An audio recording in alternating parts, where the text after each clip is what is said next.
All right, so um, I've been focused on Romans 12 over the past week, and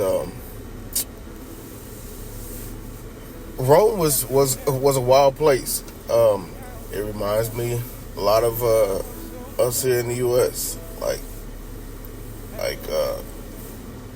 Paul during this time, Romans 12, he was writing to the people in Rome, believers. Um, you know, Jews and Gentiles, no difference. But again, Rome was I mean, it was divided. It was excuse me, a spiritually dry place. They just religious stuff. You know, um, but in verses 9 through 21, Paul was um, had basically wrote a list of things that would actually um, help them to grow spiritually, things that would separate them from the world.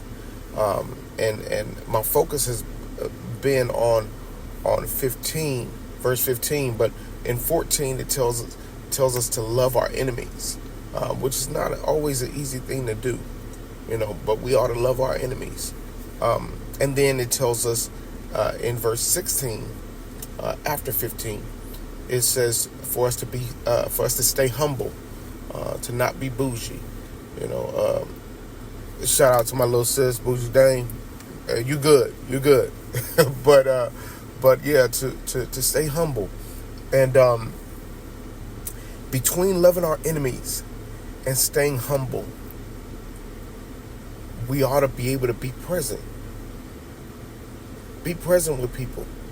You know, I know I mentioned it the other day, how things aren't always about us, and we've got to be present,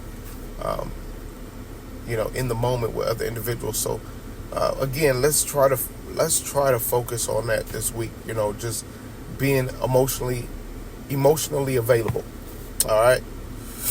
So let's see if we can do that, and then come back to the post, come back to this post, and let us know. You ain't got to share names or anything like that, but let us know if at some point today you were able to be emotionally available with someone. All right. Peace.